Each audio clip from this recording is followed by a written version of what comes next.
Welcome everyone. This is the podcast about nothing. Long time no see. I am one of your gracious co-hosts, Keeson, aka Walker, aka Swavy, aka whatever you guys want to call me. With me, I got my man Tyus, C Note, aka Doug, and then the Boat King itself, Deron, aka Thompson. So, just want to say hello to you guys. I know it's been a long time, but we're gonna keep trying to. Like I said, we're all in different places, so this is really the best way to work out for us. Hopefully, you guys like the format. Thinking about adding like some extra stuff in there, so at least for the visual concept, like showing screens and readings or certain things on certain topics. But so I guess we'll go around. How's everyone doing? Good. Just moved to Arizona, trying to get used to this heat. Niggas be in the house as soon as they can, bro. That boy getting a little tan on him. Hey, black as hell. That melon. Nah, man, I'm good, man. Can't complain, man. Just beard looking full. Huh? Beard looking full. Hey, man, I need a cut, but it'll match. It's all right. That's why he got a hat on. All right, then, my man Cino, what's going on with you, big dog? Man, really, I just been chilling, bro, staying out the way and just staying in the studio in the free time. That's really about it. Okay. Hey, it's nothing wrong being a studio junkie. Ain't nothing wrong with that. Kind of like if you heard the DMX song, it's like what these one from, you know what I'm saying? So it's kind of like just wanting to talk about, from your perspective and from your experiences, what do you think a woman's want? Because I see things all the time on social media where you'll have a group of females say one thing and then you have another group say another thing, and it's like y'all have all these expectations and want things from people, but it's like, do y'all really know what y'all want? So I guess I figured I asked the homies, like, hey, let's take a stab at it and see. Y'all can let us know in the comment section if we're wrong or not. But so what do y'all think women really want from us as men? I feel like there's a mixture that have no clue, and then there's a mixture that think they know. They think they know what they want based upon what somebody else got, and then you got some women that actually do know what they want to an extent. So that's what I would say. Okay. I agree with Thompson. They I feel like social media people have like tried to compare themselves to other people, and it's like, okay, I want that, or I want that because that looks like good, but like a lot of these people, you don't know if they're happy or not. You know what I'm saying? You just assume it because they got this or that, or their relationship looking happy on social media. I've seen a lot of relationships. You think they look happy, and then in the end, they're really not. Right. What's going on behind closed doors? That's the real thing. Yeah, bro. And a lot of people have a good thing going, but they'll be on social media comparing their situation to somebody else, and then they end up messing up something that's already going good. Like, okay, like your dude ain't got money, he ain't no millionaire, all this, but he taking care of you, he loyal, he doing everything for you. But nah, you on Instagram and looking at, I don't know, Future and shit, like, oh, I want this, I want that. Like, they see the Birkin bags is the damn devil. And then it's like, bro, they would leave a good nigga for a nigga like him, and he gonna fly you out for a week, and then he gonna throw you to the side. Now you looking crazy. Hey, that they call that 80-20 rule. Expound, Thompson. Expound on that. So the 80-20 rule is basically you in a relationship and you getting 80%, and you seem, and it might, and that other 20% that you're not getting is not really that bad. But then you'll find a prettier girl, or you'll see a prettier girl, or you'll see a more handsome guy, and then go for the 20%, and then you miss out on the 80. So I never heard of that. Me neither. That's what I'm like, man. Thompson's going to some relationship counseling, bro. What type of stuff is that? Nah, that's real though. That's what I say. I've never heard of that. It's cliche though, but they always say like it ain't always greener on the other side. Yeah, two in one hand beats, or one in the hand beats two in the bush, I guess. But yeah, I like that. I'm gonna start thinking about that one. But yeah, it's sad that unfortunately we have to deal with stuff like that. Is where you have to compete with social media because for some reason, and I'm not saying all females, I'm not saying all guys do this either, but it's that the added element of surprise where everything going good. One day you come home from work and she on Instagram or she on some type of social media and she sees something happen to someone that she might be someone that she even knows. Her boyfriend might have bought her, something real nice or lavish. And now you coming home thinking you just worked a 15-hour shift, you busting your butt, you got a roof over your head, food on the table, and she ain't saying nothing. You think like, okay, what's going on now? And then she hits you with the, I find it funny how, and it's like, oh my God.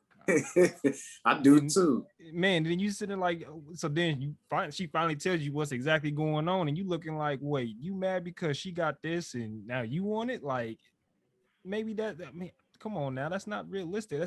That's their understanding of relationship. That should not impede or hinge on what we do. But I don't know. It's just funny to me when I see it, and that's why I guess, people can say that, some people are forever going to be single, I guess, whatever the case may be. But for me, it's like, it's hard to find someone that ain't going to be always trying to look at what's going on the outside. I'm not saying, cut off all social media or don't look at anything outside of our bubble. No, because one, that sounds controlling and I don't do that. But at the same time, let's not look at that as, okay, that's reality or that's got to be me. No, you can be okay. Like y'all say, y'all can be I okay feel with like a a guy that lot of works a 9 women. to 5.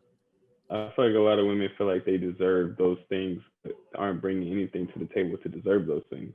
And I'm not just saying women, men too, because men be like, I need a woman to do this, this, and this, but what are you providing for her You don't to know how to get those wash his services ass. back? Yeah, like if you're not providing what she needs, then you can't expect her to treat you a certain type of way. And women too, you can't expect a man, I need him to do this, this, and this, and this, but what are you doing to, you know what I'm saying, to get those things? True. I'll say this too. Like, let's say you are, y'all in a relationship, and I mean, let's be real. Like, there's been a few times where we might have saw somebody in a particular position, and we might be like, man, I want to be there, or man, I must be nice, things like that. And I mean, we're human, so here and there is gonna happen. I say the thing that most people got to do is they got to discuss those things. Like, okay, if your girl feels a certain type of way about what another girl got, be okay, let's talk about it. Like, one, we don't know what they really got going on. Like Ty said, we don't know what their relationship is really like. And two, let's actually talk and analyze and hey, let's focus on what we got. Boom, now your girl or your dude, no, okay, well, we already talked about it. Let's focus on us. That stuff's really not worth the attention. Agreed. Anything else you might want to add on that one? No, they covered it pretty well. Okay. And I guess, we can make another topic, but it kind of segues into this, or this topic kind of segues into it per se. So do women and men share the same values? Because I know, like I said, we kind of talked about it, touched upon earlier, is that, we have some people or some, women that will look at social media and use that as the barometer of, what a good relationship should look like or is. While on the other flip side, you might have some men that say, as long as I can do A, B, and C, we're good. There should be no room for room for improvement or complaining or suggestions from the other party. But So I've seen a lot of stuff. It's like women want. I see this all the time. Women want traditional men, but don't want to be traditional women. So you tell if I was to go tell a girl like I need you to cook, clean, wash my clothes, do all this stuff, they're gonna look at you like, why am I like, you know what I'm saying? I'm not a slave or anything like that. But they want men to make the money, provide, not have to pay any bills, give you the, you know what I'm saying, the stuff that you need. But asking a woman to cook or clean is like, why would you ask me that? I'm not your slave. It's just like, I mean, you just got to be a trade-off. You want me to provide everything. And not saying that I have to provide everything, but you want me to provide certain things. But if I expect something out of you, it's like, oh, well, that's sexist. You shouldn't tell me to go clean. I'm not telling you like, oh, go make me some food, but like I would expect, you know what I'm saying, if I'm doing this to get something reciprocated. And that's same with me. If I do something, you know what I'm saying, and you do something for me, you want that same energy reciprocated. So you can't be like, oh, you can't pick and choose when you want stuff to be the way you want it to be.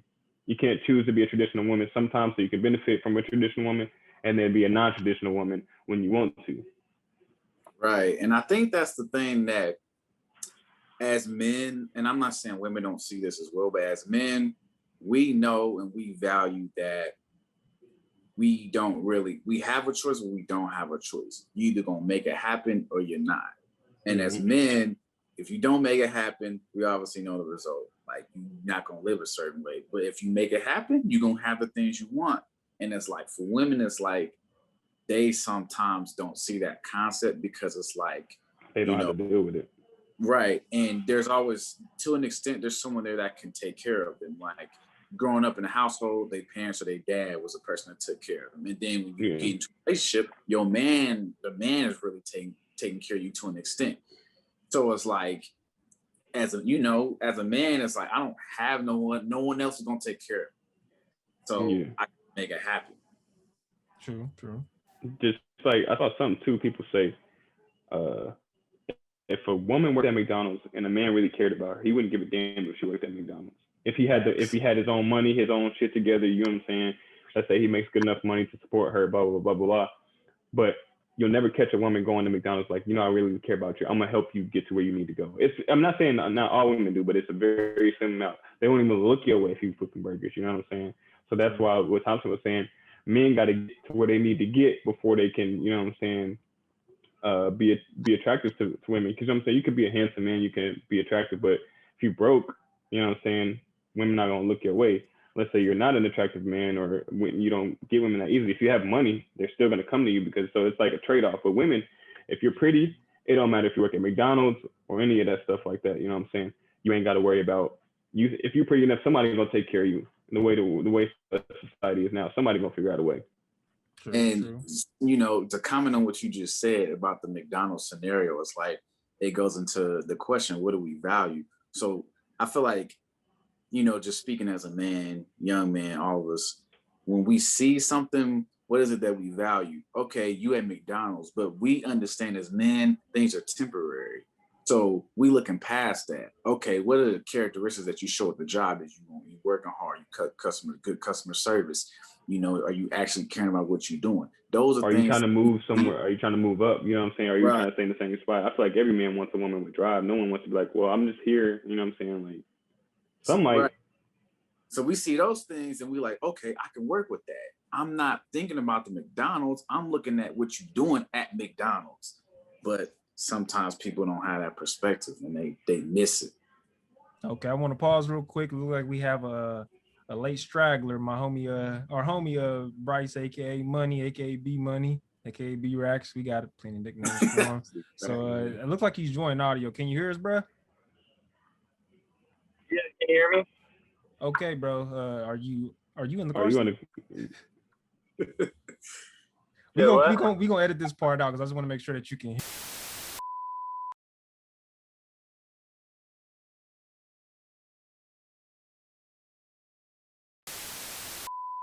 It's just because like social media and society has made it easier for women who are attractive, so they act like it's easier. Oh, I don't have to do this because somebody will take care of me for it. It's always some simp. It's always some simp or some dude who just wants to have her around, who's going to do all the things she wants. And that's it don't matter how good a man looks or if he has drive, he's just not where he needs to be yet. No woman's gonna be like, it's whatever. Right. I'll go to this guy who's gonna cash out on me. Nah, so I think the next thing I'm gonna say is that we have a lot of dudes, a lot of men perpetuating this as well. And it's like, if you got a lot of dudes don't know themselves, you know what I'm saying, no security, not firm in who they are, they gon' simp, they gonna do certain things, you know what I'm saying, like to the extreme. Like, I'm not about to send you money. I don't even know you. Yeah, I've never thought about, like, you know what I'm saying, hope you have a good day. Here, I've never seen you, live in the same city. Here's $60 to go get your nails done. Like, nigga, no. I mean, if it was my girl, I guess that's what it's my girl. Yes, but not just a chick that I've never seen before. Yeah, if it's my shorty, I'm gonna take care of her. You know what I'm saying? Right. But like, if it's some shorty you see on Instagram, like, what's your cash app? Like, you niggas is really offering this money like that? Like, and I guess the crazy thing is that it actually happens, and then it's like I guess the funny thing is I was talking to a young lady who she had a birthday recently, and on her Snapchat she put, hey, here's my birthday, here's my cash, or she says my birthday, here's my cash app, blah blah blah blah blah. And so I see that, and I don't know how many people she has on her Snapchat, but just based on the type of person I know she is, I don't expect her to have more than maybe 100, 200 max on her Snapchat. And so I had swiped and I just sent her a message saying, happy birthday, hope everything's going well. Said, sorry, you ain't getting no money from me, but you know how I roll, yada, yada, yada. There's no hard feelings. And she said, oh, don't worry about it. I've already received $550. I said, huh? And so she sent a screenshot of the Cash App and she sent it to me. And it was like $556 something. I said, where else did you post it? She said, oh, just on my Snapchat and IG. And I said, I said, people don't even make that in a day. how the hell man. How did you just and that's post what it is. It's like life has made it so. Now I'm not gonna say it like that because women do deal with a lot of things that men don't have to deal with. But things like that, like a man. So if a man posts, "Hey, send me some money on Cash App," first thing chicks gonna say, "Nigga, you broke." Are they gonna say get in that? True. Are they gonna tell you they're gonna send you an application link? Yeah, like what? Like you know what I'm saying? But if a woman posts it, it's like like a woman says, I can't meet my rent, and she's beautiful, you know what I'm saying? But if she can't meet her rent, niggas is gonna throw the money. True. Yeah. That's a sad thing. If I post, hey, I can't make my rent, who got me? Niggas gonna be like, hey, niggas if your homies ain't got you, then you SOL. This. Hey, you know what I'm saying? Homies ain't there, you SOL. Nigga, I'm on the street with my thumb out, nigga, needing to ride and shit. You know what I'm saying? Like, it's just crazy, bro. It's sad because I mean, I was watching Kevin Samuels one time, and I was only watching because there's this chick named Blue Jasmine, and apparently she's just blown up overnight because she has an ex-boyfriend that literally pays for everything. He pays her rent, he buys her stuff, he pays her car note, and I'm just like, yo, what? And I guess the funny thing is, you know, she's went on this little tour where she's going on all types of podcasts and you know, shows, and basically saying, you know, that this is normal for her, and that in reality there's a lot more women that are like her that have this type of situation going on with their exes, or you know, I guess you can say sugar daddies or whatever, you know, people that are just funneling in money for whatever activities they want to do, whether it's rent or just going out to, you know, Turks and Caicos for a weekend or whatever the case may be. And it's just like, you know, how does that happen? And I know people, you know, I know the question was, you know, do men and women have the same values, or do we share certain values?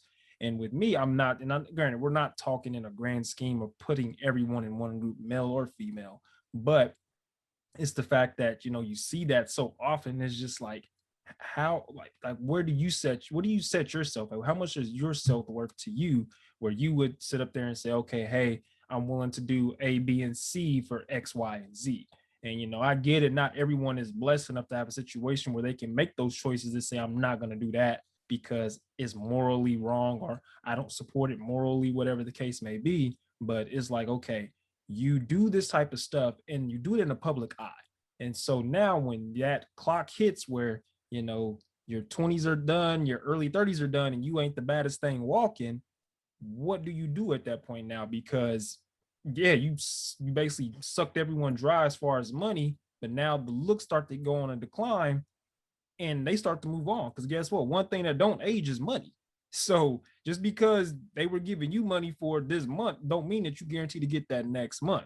And so when I see that, I just kind of wonder, like, yo, how do we get here? And then to talk on the guy's side, because some people say, oh, he's misogynist. No, on the guy's side, yeah, I mean, the simping thing, that ain't me. And, you know, I don't knock anyone that does it because, I mean, how does the saying go? It ain't tricking if you got it. I mean, personally, I've had it and still have it and might have even more, but I don't have the inclination to do that. And I remember talking to one of my friends, and he had mentioned that, you know, he thinks it's something to do with, you know, not having a father in the home.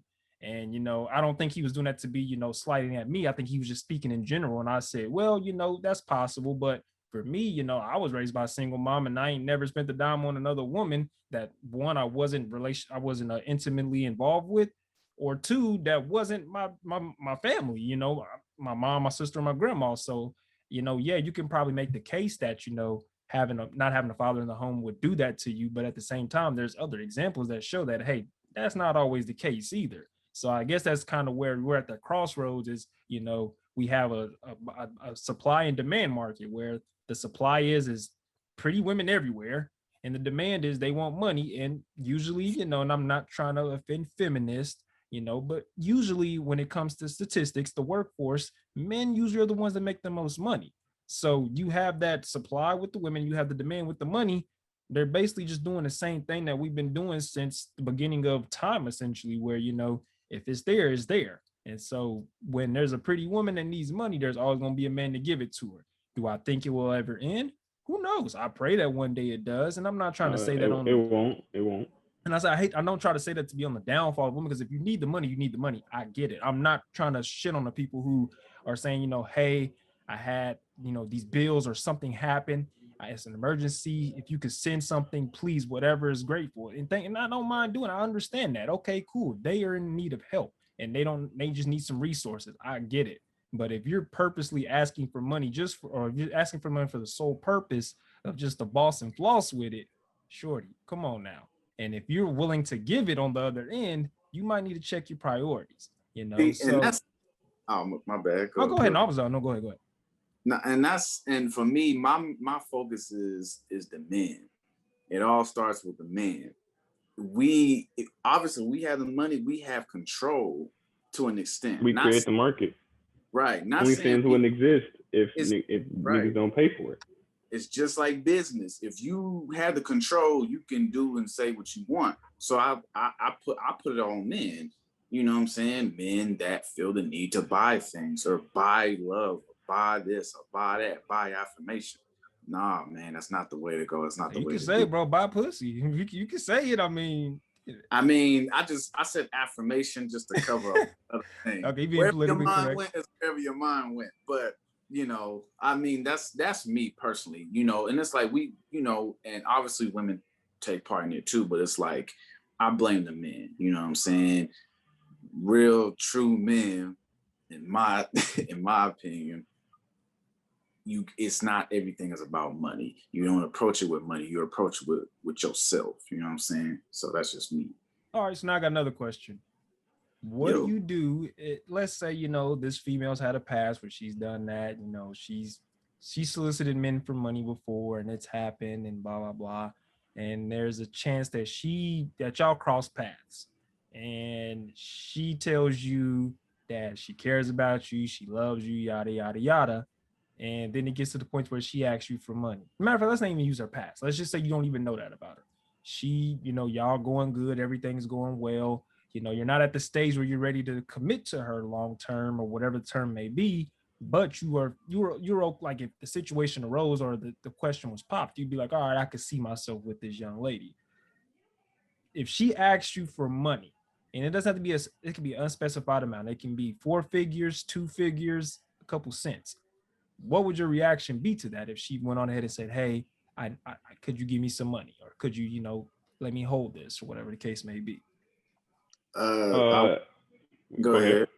I will see what it's for, not like from an investigative standpoint or from like I just want to know where my money's going, and I want to know like if you're really in need, you know what I'm saying, let's go look, you know what I'm saying, let's go see, let's go, check it out. So that would be my main thing. It's just seeing where it's going, and then with normally with how I do things with my heart, I don't mind giving nobody nothing. You know what I'm saying? If you need it, you need it. But my thing is, don't try to finesse me, because I'm not doing that. You know what I'm saying? If you really need help, you got it. Ain't no problem. But it just depends on where it's going. That would be my question. Question. Hey, where's it? And you got a right to, I'm going to say this real quick. So you got a right to know where your money coming from if they ask you for it. Like, you can't tell me I'm giving you some money and say, don't worry about where it's going. You know what I'm saying? Like, I mean, what? Right. Don't make no sense. So, yeah, that would be my first approach. It wouldn't be like, no, where's it going? Nah, I'm be like, hey, so what's going on? Like, what's going on? Communicate. You know what I'm saying? What's the details? And then if you are like, nah, you good. Are we about to say something out there? No, I was just gonna say, like, just going off of what Deron said, if it just depends on where my money's going to, honestly. And it's like, I'm not gonna just be giving you money just to be giving you money. But I mean, if she a good girl, I feel like she got good intentions, and like, I'll help you out. But it's like this. I'm gonna give you an example. Like, I got into it with a girl on my job because, she was talking about, yeah, man, I'll be getting into it with people, man. Oh, we got to edit that part out because we don't want people knowing where we work. So I will edit that part out. But okay, go ahead. Go ahead. No, it's cool. But, I don't want people to start. Let's say we get popular and people start trying to dox us. If I don't want that out there. So it's cool. You can say that, but I will edit that part out. Yeah, my fault. But go ahead. Yeah, go ahead. No, she was just saying like, so I don't know how the topic even came up, but basically he said like, you in a relationship or you talking to somebody out dating and her car breaks down and she needs to basically get a new car. She really ain't got the money for it, but it's like, y'all kind of dating, y'all seeing each other, whatever. He's like, would you help her? And I'm like, well, if we just dating, I'm not finna just buy you a whole ass new car. That's what you do when you married. So exactly. Like, so you just gonna let your girl walk? I said, no, but I'm not gonna just buy you no $20,000-$30,000 car, and then we ain't even talking 2 months later, and you got this whole ass car. Yeah, if that's the case, you want a car, I get to pick what I'm spending and how much I'm spending. But it's like, on top of that, I'm keeping the paper. So if I pull up in a hoopty, if I pull up in a hoopty and you got a problem with it, then you don't really need it that bad. Here's my thing. No, let's see. We don't want to cut. Oh, my bad. No, so I basically just told her, like, I would help you out. I'm not gonna just buy you a whole ass new car. But let's say, like, if she be like, well, I only got 4,000, I'm like, okay, I'll give you 2, and you can go find something. Just for the time being, you know what I'm saying? That's what you're saying. If you're in a long-term dating relationship, I agree. Like, you got something to get you from point A to point B, and you know what I'm saying, I didn't just leave you hanging. You can't try to be like, oh well, dang, like I was going through it and this dude didn't even help me. Like I can't see myself with him, this and this and that. But even that, man, I still 2 racks. It's like, I would have to be in like, we've been dating for 5-4 years. You know what I'm saying? And I'm a firm believer is like, if I got it, I'm gonna give it to you. And if you do me dirty, everything comes back around full circle. It might not come around that first month, that first year, first couple years, but you're gonna remember what I did for you. And something's gonna happen. You're gonna be like, damn, if this would have happened with him, I knew he would take care of me. You know what I'm saying? Say like y'all been talking for a couple of years, but y'all ain't like getting ready to get married. Like, yeah, if we've been talking for 2-3 years, like I'll help you. Like I'll help you go half on it, or if you need a little bit to purchase something, hopefully I'll go in on it with you. Yeah. But yeah, if we got that long-term relationship in that same type of energy, you know what I'm saying, then we can work it out. But I'm not gonna do that to like 2 months. Like we've been talking for 7 months, like, and your car break down. I'm sorry, like it broke down. I can't help it. I can ask his body shop to quote for you. Hey, honestly, I'm about to say, I know a couple of shade tree mechanics that can probably tinker with something and hopefully make it work. Otherwise, we'll carpool.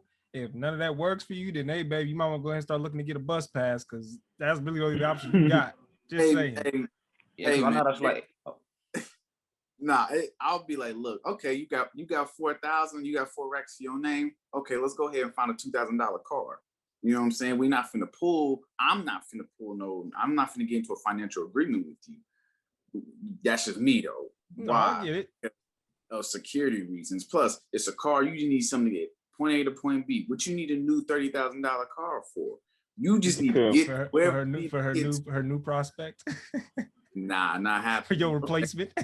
You got 4 racks, and I got what I got. Okay, let's go find you a nice $3,000-$5,000 car. You know what I'm saying? Like, and you can do that. You don't have to just drop $5,000. I mean, you can put it on a payment plan. You know what I'm saying? If you got credit, like there's a bunch of ways you can do it. Like I don't have to go out. I can help it. You figure out what you need to do as far as getting a car, like what you need to know. If you don't know those type of things, you know what I'm saying? But like, I don't have to just drop money. Like if you're my wife and we got kids in the family, new whip right now. We ain't gonna be doing all this. You know what I'm saying? You don't even gotta ask. Done. Off the rip, it's done. It's already been done. I was kind of curious because I've seen situations like that where, you know, they had been together for X amount of time, and you know she had asked him. It would usually be less than a year, but she asked him for money, and you know they usually just give in because it starts off with, you know, a little small 10, 15 here, and then before you know it, she's asking for 50, 100. It's like, hold up, I got to break off a blue note for you. We got to talk now. Yeah. We got to have some type of understanding, because I can't let you, and I don't want to sound foul when I say this, but I can't let you just walk away with my money. Like, and granted, like I said, I'm the same way too. If I got it to give, I give it. Have it half the time, even if I know whatever goes like, around comes around, bro. Like I said, usually if the homies, if y'all say y'all need something, as long as ain't nothing exuberant amount, whatever. If you need 50 here, have it. I don't care. I don't need it back. It's whatever. I'm not gonna think about that. Once I go to sleep, that day is over with. It's yours. But at the same time, I don't want to, you know, with females, I can't. And I always say, don't make promises you can't keep. Like if you know you can't pay that back, don't tell me you're gonna pay me back. Because then when I ask you about it and you can't give it to me, then that's the problem. But if you say, hey, bro, I just need this. I don't know if I'm gonna be able to get it back to you. You know what I'm saying? I'm in a and this is for women and men. You know what I'm saying? I'm in a financial bind. I need some help. You know what I'm saying? don't promise me, yeah, I got you back next week, because I'm gonna be waiting next week. Like, you know what I'm saying? Hey, man. But if you say, hey, bro, I need it, bro. Like, it's the biggest favor. I don't know if I'm gonna get it back to you. You know what I'm saying? I'm like, hey, bro, don't worry about it. It's yours. That's good. And money's one of the biggest things that kills every relationship, especially marriage. Facts. For real. Like, but money, man, like that kills a lot of relationships, man, just over some little shit, you know? I agree. It goes back to what we started off at. Where's your value at? Is your value in money or this relationship? Yeah, for real. True. Well, fellas, I think that was really good. So I guess we can go ahead and hop into the next one we got. Let me put my notes real quick.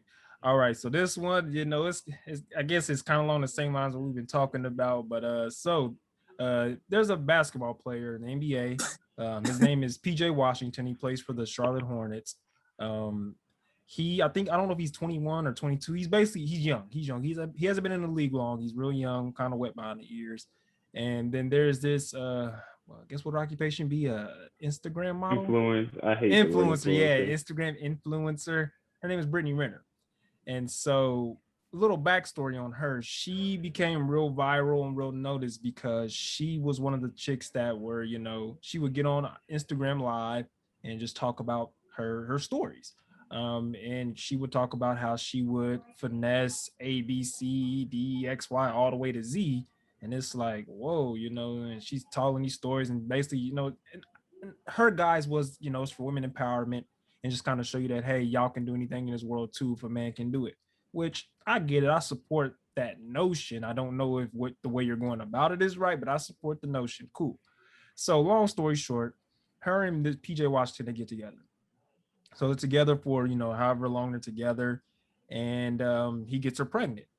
And so, you know, she gets pregnant, you know, he's there being the father, being the man, protecting, you know, providing, doing his stuff. Well, recently it came about that Brittney Renner basically went on ahead and cut everything off. And young PJ Washington was devastated. So kind of want to get you guys' thoughts on their situation and all that stuff. And if you want to add on to it, you know, stuff outside of that, that's fine. But I'm probably going to share the screen while we're talking, just kind of let everybody who's on the outside know what's going on and give them a quick little update. But yeah, so I just want to know what you guys think about that.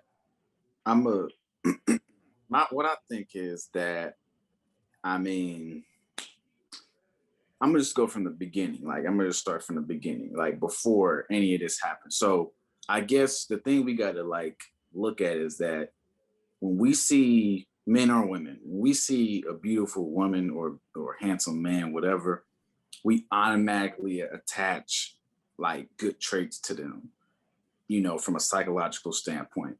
And no matter what the information you have or you might see, you somehow be like, man, this is what I want. This is what I've always wanted. It looks like this and this. So you automatically going to put them in a certain category in your mind, regardless of the facts that you might have in front of you. So being a young man, being, you know, how young PJ Washington or whatever his name was, he probably looked past those things and thought, you know, gave it the benefit of the doubt, which is understandable. You always want to give a person a chance and put them, you know, in a certain category. You don't want to label them, you know. So, I mean, for that to happen is unfortunate. I mean, the facts and the information was out there. So I guess, I mean, it's just unfortunate, man. And the looks ain't always what it is, man. And people just gotta learn from it. But unfortunately, this will happen again. That's the sad part. Yeah, I mean, this is just a classic case of what usually happens. But my biggest thing was you got to notice the red flags before you get into stuff. You know what I mean? Everyone knew she had a history. I mean, she's been on multiple videos telling everybody what she's trying to do, what she's done. So I get looking past people's stuff, but there's some things you just can't pass up. And I mean, the way the system is, where you just gotta know, like, as a man, especially a black man, it ain't never gonna be on your side.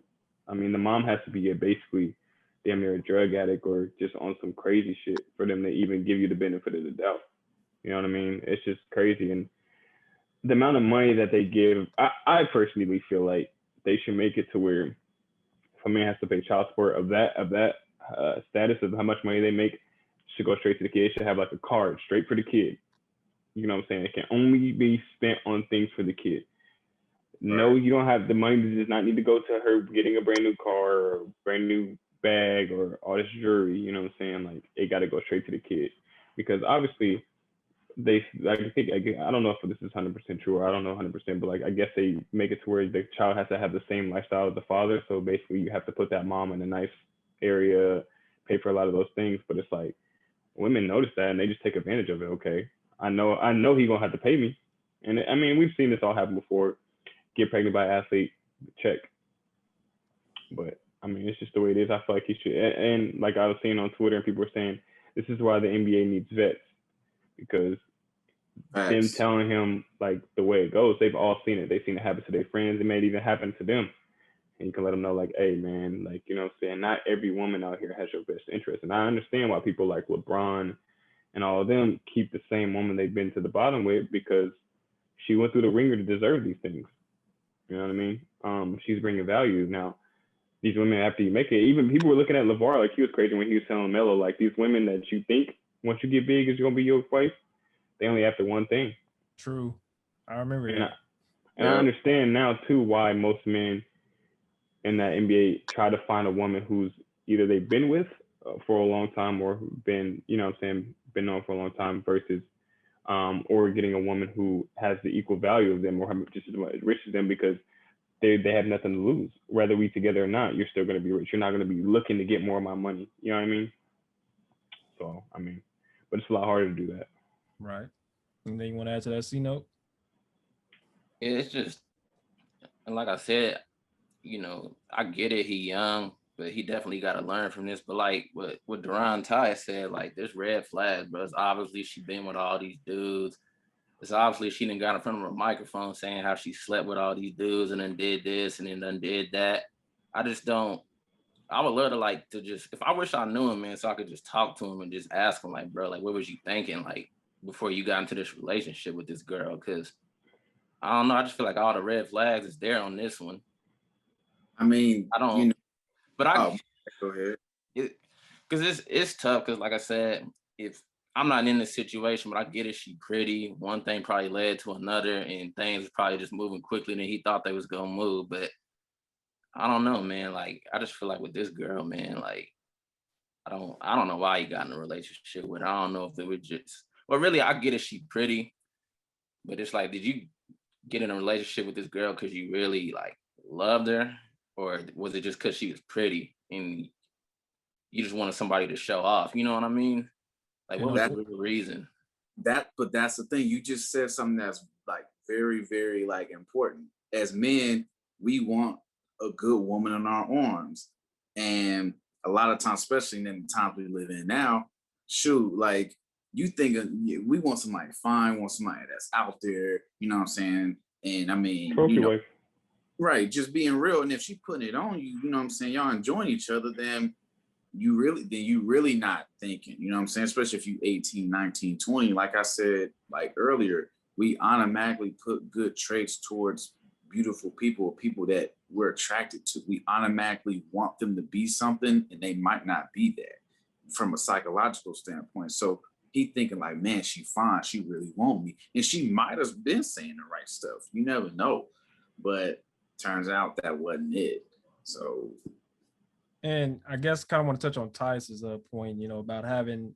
This is why I always tell people, OGs, vets are always going to have spots, whether we're talking about sports or in life, you know, mentorship, any of that, especially as a young man, you know, because I can only speak from a male's perspective. As a young man, you're always going to need that because they've lived life. They've done the stuff you've done probably 10 times over. So, you know, as one of my favorite sayings is, I don't know if anyone has said this before me, but I'm taking credit for it. You know, a smart man learns from his mistakes, but a wise man learns from the smart man's mistakes. So if I can go through and navigate life without doing the same stuff you did that did not work out, then yeah, I will do that. Now, am I saying every single piece of advice is going to turn out that way where it's foolproof or they don't have to worry about, you know, oh, well, this never works 100% of the time? No. But for the most part, especially when it comes to navigating relationships, if your mentor, you know, your OG is married and has been through this type of stuff and has been, you know, in situations where, you know, there's a chance that he got someone outside of his, you know, relationship pregnant, or a girl that he was in a relationship with pregnant,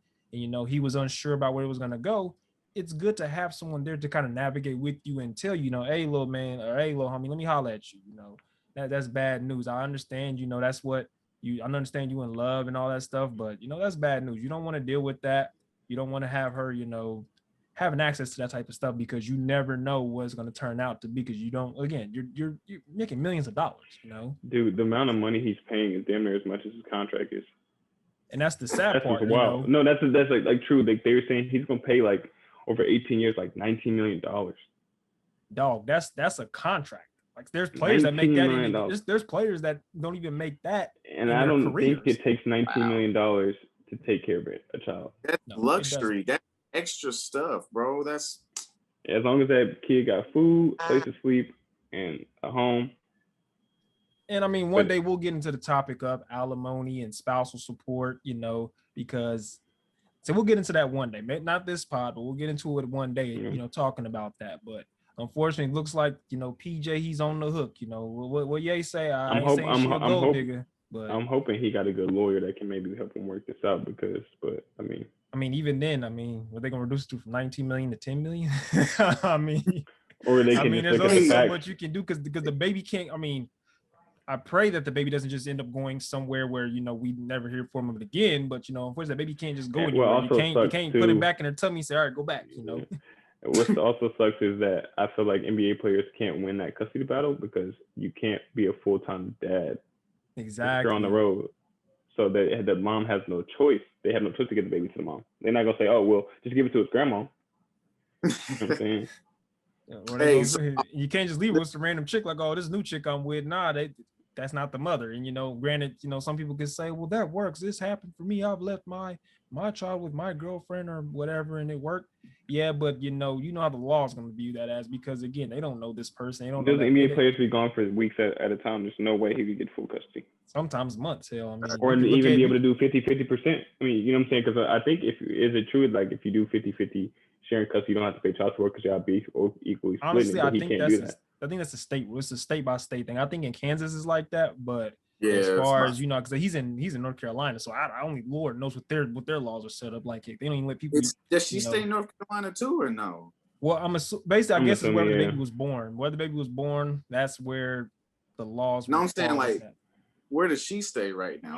She probably stayed with him when they were together. Probably. Like I said, it really just depends on what's going to be on the baby's birth certificate and all that. So, if I'm not mistaken, I think it goes off where the hospital where the child was born. Like Steph Curry, technically he was born and he was raised in Charlotte, North Carolina, because his dad played for the Hornets for a long time, for most of his career. But he was born in Akron, so technically his birthplace is Akron, Ohio, but he is raised in Charlotte, North Carolina. So I don't know specifically because I don't have a child. So we're all kind of really just spitballing and shooting off the cuff. But to my knowledge, is based on wherever the baby is born. Now, if let's say PJ has a house out in LA and they move out to LA, then yeah, I guess things change with that too. But to my knowledge, it's based on where the baby is born is where those laws apply. So assuming it's in Charlotte, because that's where he plays, yeah, that's a state by state thing. So yeah, here in Kansas, I'm pretty sure it's 50-50. No 50-50 custody. There's no support or payments involved. But in other places, it could be no matter what. If you make more money than the other person, you got to foot this bill, buddy. So, hey, I got a question for y'all. So I know there's been times where we've had, whether that's parents, friends, older brothers, cousins, etc., you name it, be like, hey man, don't do that. Hey man, don't mess with her. Hey man, but we do it anyways. It's kind of the same thing with PJ. It's just that. Well, I will say, again, we don't know PJ's personal life, but as far as that Hornets roster, they're a young team. I think they're probably the third youngest team in the NBA. So there's really no OGs on that team. I mean, right. I think the oldest person on the team is probably the coaches. And even then, the coaches. What's crazy? What's crazy is we thinking that they're wrong, but for like, I've been in a situation where they're like, hey, bro, don't do it. Like, don't go down the road. Like, no, it's not what you think it is. And it ended up being. So ever since then, listen, because you think about it, they didn't seen it all. They didn't been there. They see the traits. They've been around longer. They didn't seen everything. So it's just like, now I'd be like, you know what? I'm gonna take your word for it. Because either they didn't see somebody in that position or they didn't been in that position. And they see how And I guess sometimes it's a situation where if you're so caught up in someone, no matter what you say, it does not matter. They're gonna do. It's just like Again, it's just like sometimes men people and gotta women. bump. Sometimes people just gotta bump their head. You gotta Now, just let them granted, rock. his situation, he might have got his stuff cracked wide open. Pause. But you know, he's gonna learn from it. Hopefully he's gonna learn from it. Cracked wide. I'm just saying, because sometimes it's just, because even me, there's times where someone is giving me good advice, whether it's a homie or a mentor, and I bucked against it just to kind of see, because I'm like, hey man, listen, y'all think y'all know, but y'all don't know. And sometimes it's bit me in the butt, and sometimes I've turned out to be pretty spot on. So it's always going to be a situation where nothing's always going to be 100%. But you know, there are certain situations you can't avoid if you have a mentor and OG there. And you know, with this situation, I would hope that, you know, there was a mentor, some type of OG there. I can't say as far as the locker room, because like I said, the Hornets are a very young team. So there's not really anybody over 30 in that locker room to tell them, you know, hey, this is how you move, this is how you navigate in the league, blah, blah, blah. So with him, I just, first of all, like I said, I pray for the baby. It looks like the baby's healthy, so I'm happy that the baby's a healthy baby. I do wish him the best. I wish Brittney the best. Hopefully he's able to navigate this fatherhood thing. Yeah, it just ain't looking too good from the outside looking in. It's gonna be 100. Okay, so we're gonna go ahead and jump to the next thing. We're gonna just talk about sports. You know, I know we talked about that situation, but let's just kind of talk about sports in general. I know it's really football and basketball for us. I don't know if there's any other sports you guys want to talk about. I know the Olympics are going on too. I'm gonna be honest, I haven't been watching them, not even Team USA basketball, honestly, because I didn't care to see those guys go out there and whoop up on everybody personally. But you know, so the Olympics have been going on. I know there's been some controversy with that, with the Sha'Carri Richardson, you know, the sprinter for the Team USA. She ended up, you know, being disqualified or ineligible to qualify because she didn't pass she didn't pass a drug test. She tested positive for weed. So and we can just start with the Olympics. You know, if you have you guys been watching the Olympics? Oh shit, my bad. I didn't think everybody's gonna talk. Go ahead. Let's toss it to C. No, go ahead, C. No, yeah. Oh, I'd say the only thing I watched was I watched a little bit of the 100 just because I like seeing dudes run the 100. Like them is the fastest dudes in the world. And I watched the gold medal game for USA basketball. I didn't get to see all the other games because, you know, like they're playing on the whole other side of the world. So the game comes on like at midnight. Yeah. Right. Or like 6 a.m. You know what I'm saying? So it was just kind of hard to catch their games. I mean, unless you recorded or something. But Team USA was looking good. I mean, of course they got out to a slow start, but I figured that was going to happen.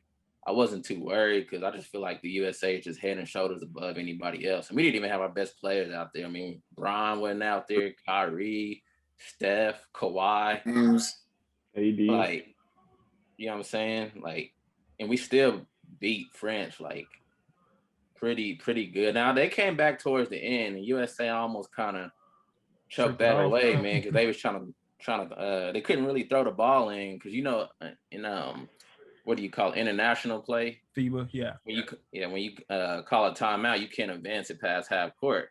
So you got to take the ball out at full court, and we turned it over like twice at the end of the game, and they scored. I was like, damn, like they finna give up the game.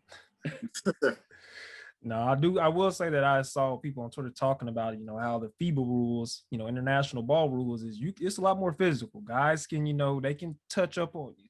They can get rough with you. The hand checking isn't, you know, banned or outlaw like it is in the NBA. There's no such thing as, you know, like shooter space or landing space. Those guys gonna get in your jersey, and you know, and from what I had heard and seen as far as like final scores and stuff, and people reacting on Twitter, they've been saying, you know, that's probably what's a lot of the problem with Team USA. They're not used to this physical type of ball. And I mean, heck, one of my favorite players, you know, Dr. Umar, forgive me, but Luka Doncic, you know, he's out of Slovenia. He came over to the NBA, and the first thing he said after the first week is, oh, this is way easier than playing in Europe. He said, I come over here and I can get an easy 30 in my sleep. He said, Europe, I have to actually go over there and work for that. He said, this is too easy over here. And when I heard that, I said, all right, one, this white boy talking real crazy to be a rookie. And two, that's pretty bad if he can come over and say that with confidence and no one comes out and challenges him and says, nah, homie, you talking crazy. Everybody's kind of saying, he kind of right. So, I mean, what you gonna say if you already put up a 30 ball on you? I mean, true. So I guess that was one of the things I thought was pretty interesting, was hearing people talk about how, you know, FIBA ball or international ball is different from NBA ball and how those guys play out there, because They said Team USA was struggling, especially those teams that did not care that your name was Kevin Durant. They didn't care that you were Devin Booker or Drew Holiday and just played in the NBA Finals. They did not care. They were going to get in your jersey and they were going to give you their best shot, which I like to see. I like to see everyone go out there and fight. Yeah, on paper it might look like a mismatch, but go out there and fight. It ain't. I mean, it's a game at the end of the day. Put your heart out there. There's a winner. There's a loser. Everybody goes home. We're good. So. Any other? I know Tino mentioned the 100. Anybody else watch anything else with the Olympics? Ties? Yeah, I watched track and field for the most part. And there was just some. You was the world's fastest man at one point. About that, but there was some other stuff I just came across. You know what I'm saying? Just like recreational stuff, but I didn't like stay on it. But yeah, I was mainly watching track and things like that. I like how. It seemed like the U.S. didn't dominate, but I saw medal count, and U.S. did dominate as far as in all categories: gold, silvers, and bronze, and total medals. So U.S. came out on top on that. Yeah, man, that's pretty much it. Okay, Ties? I mean, I watched a little bit of it. They be coming on at weird times and stuff like that. So if I ever catch it, I catch it. I mean, you ain't really got to watch because everything you want to see ends up on social media. You know what I'm saying? So you ain't really got to tune in and watch all the stuff you don't care about. But right, I mean, people was down the USA team. I mean, I knew they was gonna pull it out. I mean, they lost a few early. I mean, a lot of those was probably tired, just coming off of injuries. You know what I'm saying? Like jet lag, like playing on time differences. I mean, every team has to deal with that. But I mean, whenever the USA wants to turn it on, it's a wrap. I mean, at the end of the day, like I said, we got Kevin and not every team in those Olympics has a Luka Doncic or you know what I'm saying, or someone of that caliber to where you're like, okay, we really got to come out because he can go for 50. But other than that, I pretty much knew the USA was gonna sweep. Now, I mean, I'm a big fan of Jamaica when it comes to sprints because they be moving. Man, I just like the way they carry themselves. Like they just are confident. Like they know they're gonna win, and I like seeing stuff like that. Like I like a little competitiveness. It gets kind of boring, you know. All right, the USA is gonna win. And it's gonna win by a landslide. It's not gonna be close. We already know they're gonna win gold. Woohoo! But like when you see like Jamaica, they come in like every time for the sprints. Like we finna try to blow you out the water. We're going for records every single time. That's what I like to see. And for example, like that just brings up like for the 100 meters, some dude from Italy won. And I wasn't expecting that. Is he black? I mean. He kind of looked. I can't really tell. You got to go see. He's like, yeah. I'm gonna go ahead and we gonna look this up. Then hold on, because dude from Italy won the 100, and I was like, whoa, wasn't seeing that. I wasn't expecting that. And then 200, dude from Canada won, but he ran the U.S. a lot. So it's like, I mean, that is like Taj was saying, it is good to see some other competition. Of course, we want like other runners, you know, from US to win, things like that. But yeah, it was good competition. Dude from Italy, a dude from Canada. It was just like, dang, like crazy. I don't know if you found it already. Okay, yeah, okay, hold on. I think this is him. Okay, yeah, he's a brother. He's on the lighter side, but he's a brother. Let me go ahead and share this real quick because I was going to say, hold on, Thompson. You telling me? I mean, I ain't trying to listen. I don't people talking about, well, you ain't listen. I ain't never heard nor seen no one that didn't look like one of us win the 100. Any of the sprinting events set. But this is him right here, Lamont Marcel Jacobs. I want to give him his props, his due. I didn't watch any of this. I want to give him his props. Congratulations. I'm assuming this is his first 100. Well, it's got to be because Usain Bolt was his medal. That was really his race to lose every other 4 years that for the last 3 or 4 Olympics. So congratulations to this brother Lamont Marcel Jacobs. You might be repping Italy, but you already know where the motherland is at. So, but yeah, so congratulations to him. But yeah, I didn't really watch any of the events. Again, I think they were on weird time schedules and all that stuff. Like I said, if I do watch sprints, I do root for Jamaica just because, you know, they've always had some of the top world-class sprinters. Then, you know, it's always U.S. and sometimes Thompson mentioned you have Canada in there too. But, you know, I do like watching the Jamaicans run, but I didn't catch any of that this year. So again, congratulations to all the athletes that competed. I know that's hard, especially to train for something that happens once every 4 years. Way more dedication than you ever see me give to something like that. Just being honest, I couldn't do it. So we're gonna go ahead and bring it back, I guess, to the home, or I'm gonna say homeland because we really ain't from here, but take it back to the soil that we're on, America. So let's talk about football, I guess. I guess one thing in particular. So the NFL had recently dropped a rule now where they were basically saying, you know, because again, we're still, even if we want to say we're not, we're technically still in the middle of, it might not be in the middle of the pandemic, but we're still dealing with COVID, even though people try not to not understand. You don't want to hear about the negative stuff every day, but we're still kind of dealing with COVID as is. And now they're talking about a Delta variant. And next thing you know, there's going to be a C variant, a F variant, a K variant. So we don't know. We don't know what's going on, but that has been put out that there is a Delta variant of the COVID-19 strain. So with that being said, a lot of teams and sports leagues that played last year, they had to do it on either reduced, shortened schedules. They had to, you know, or accelerated schedules, what the proper term, I guess you could say. They had to, you know, try to limit fans and stadium capacity, arena capacities, all that stuff. Some sports play with no fans whatsoever. So with the NFL, they had recently basically dropped a memo for teams, you know, and for everyone to understand and read and say, hey, you know, this is what's going to happen. This is how we're doing this so far for this year with the league. And so basically the NFL had dropped a rule. So I'm going to go ahead and share it with the screen so everyone can see. It looks like what they're doing now is, this is from Tom Peliciero. Hopefully I'm saying his name right. He basically told what's going on with the rules. So I'll read this first tweet right here. The NFL just informed clubs that if a game cannot be rescheduled during the 18-week season in the 2020-21 due to COVID outbreak among unvaccinated players, the team with the outbreak will forfeit and be credited with the loss for playoff seeding per sources. That's steep. Now I'm gonna read this follow-up tweet behind it. Before we all jump in, I'm gonna read this follow-up tweet. And so basically, just to recap it all, he says, you know, if an outbreak of an unvaccinated NFL player causes the game to be canceled, the infected team forfeits, takes a loss for playoff seeding, and faces financial penalties and possible additional sanctions if protocols are violated. And then to sum it up, players on both teams do not get paid. So understand, there's not going to be a situation where it's, oh, well, they, you know, I don't want to wish this on any team. I'm just going to make up a team. The Marlins, they didn't have everyone pass COVID protocol. Not everyone's vaccinated. That team, they messed up, so they're going to get the fine. They're going to lose a game check. The other team that gets to play, okay, cool, they're good. No, both teams are getting basically it's a lose-lose situation for everybody. It's a zero sum. So reading and hearing that, what are y'all thoughts on that? I think it's so dumb. Like it just doesn't make sense to me, because it's like,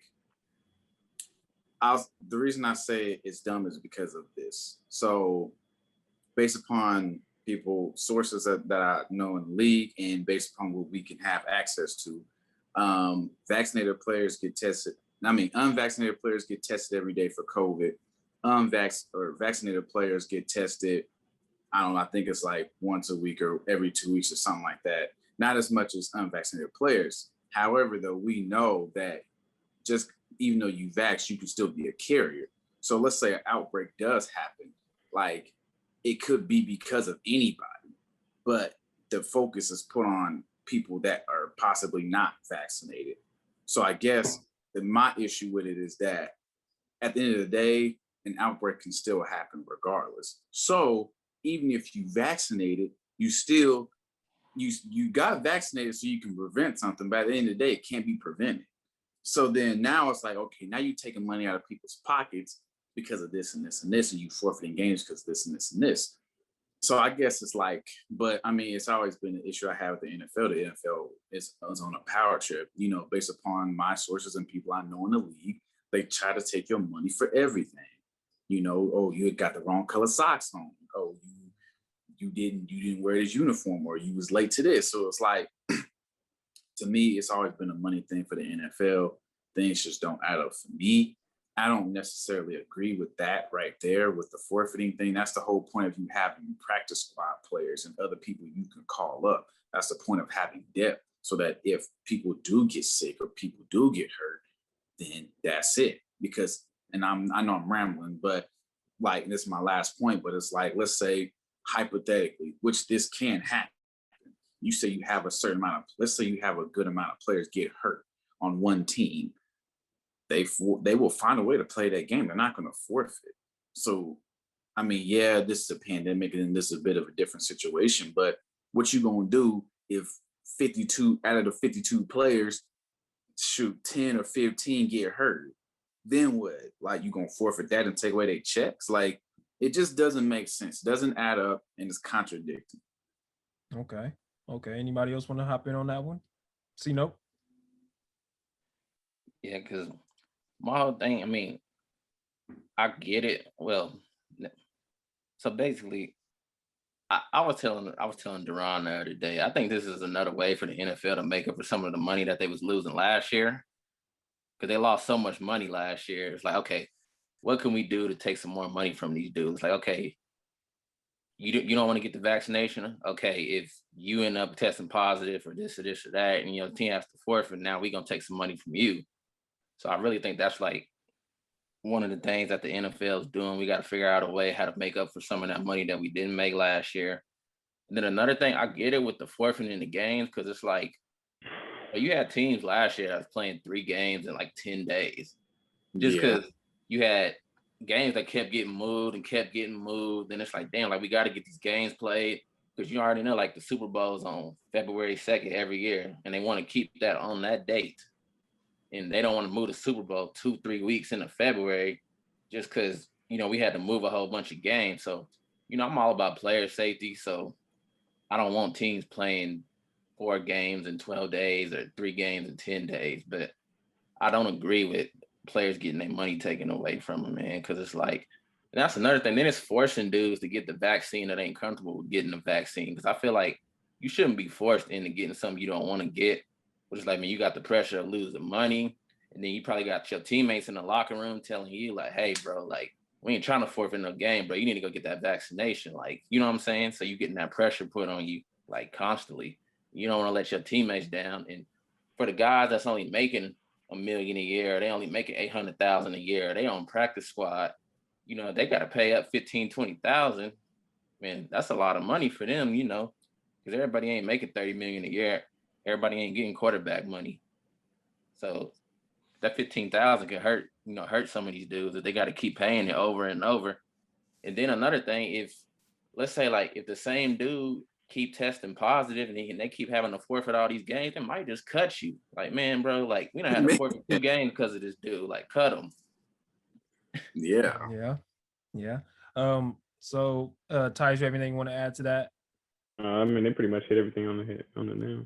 Just one more thing I wanted to share. So probably one of my favorite, I really don't watch football, but I watched him at Clemson, and he's just nice, period. I think anyone that watches football will say he's nice. DeAndre Hopkins, he had tweeted out when he found out about this stuff. He had tweeted out, never thought I would say this, but being put in a position to hurt my team because I don't want to partake in the vaccine is making me question my future in the NFL, which got a lot of attention on social media, basically, because he basically said, I don't feel comfortable taking this vaccine. I really don't want to do this, but at the same time, you're making me jeopardize my future, my family, because you're saying that, hey, if someone turns up positive and they ain't got the vaccine or they ain't got the shot, we have to forfeit. You have to forfeit games and game checks. And at the end of the day, those guys, it's a job at the end of the day for those guys. Some of them love playing the game, some of them don't, whatever that may be. That's okay. It is what it is. But, one thing that they all understand very clearly is that they get paid to do X, Y, and Z. And so to say that they're not going to get paid because of those rules, that's the type of reaction we got from DeAndre Hopkins. So for me, at least, based on, and granted, I'm not a scientist. I've never once studied or understood how these vaccines work. I'm not going to sit here and proclaim to be that. But at the same time, it's one of those things where, do you trust the science? Do you trust that, hey, we're doing the best we can to make sure we can get everybody back, on the field and back in a safe place to where we're not, spreading anything? Because, I mean, truth be told, we had a quote unquote lockdown, and that probably lasted for maybe 3-4 weeks last year, and everybody kind of still went back to normal doing their own thing. And as I'm saying, like, they say, oh, we shut down.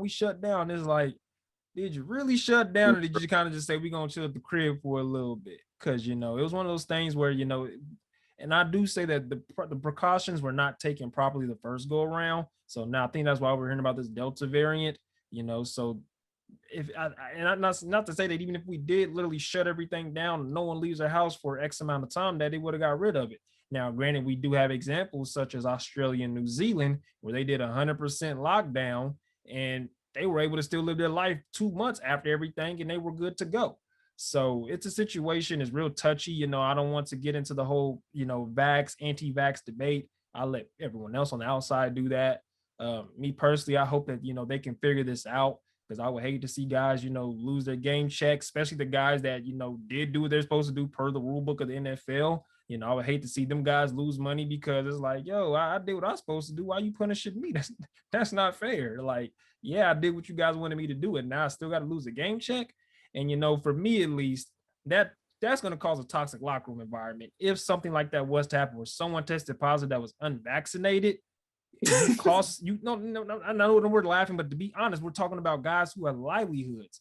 You're taking money from a guy who has to feed his family. How's he going to go home and explain that to his wife that, hey, we didn't get a check today because, John didn't get the shot and he came up positive because he was out there partying and clubbing in LA with no mask and he got us all affected. That's not going to sit well. And that's my thing is, eventually, and heaven forbid it happens more than once, you're going to start seeing locker room brawls.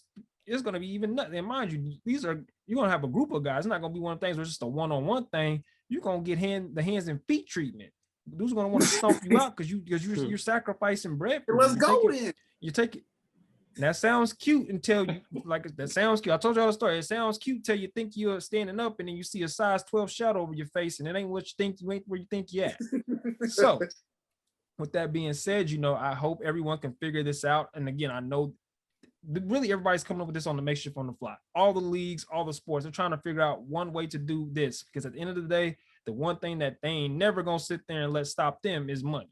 That's what keeps this train rolling. That's what they're gonna keep doing, whatever makes them money. So if that means they got to take away your game check to make sure that they get paid on the back end, they will do it. And this is another thing I said about Thompson is in specific, about when they did the CBA for the NFL, and I said how the owners have 52% leverage. That's not a CBA. It's supposed to be a 50-50. People always get mad at the NBA. Said those NBA players get to do what they want. The NBA players get to do what they want. Well, that's because they have a 50-50 agreement. So whatever they do, it won't just affect them. It also affect the owners and vice versa. Whatever the owners do is going to affect the players. So at the end of the day, it's a 50-50. So everyone has a fair share in it. But you have a collective bargaining agreement where the players are 48%, the owners are 52%. What? And people probably gonna get mad when I say this, but it's damn near modern day slavery. And I know they say, oh, well, those guys are getting paid millions. But at the end of the day, it's a situation where they don't have the power. So yeah, they have to technically comply with this because the owners, the league has the power. So if they say that, hey, if you don't get the shot, you come up positive, go ahead and start finding out how to make them ramen noodle pasta, because that's what you're gonna be eating for a minute, buddy. So this is what. Oh, my bad. Go ahead.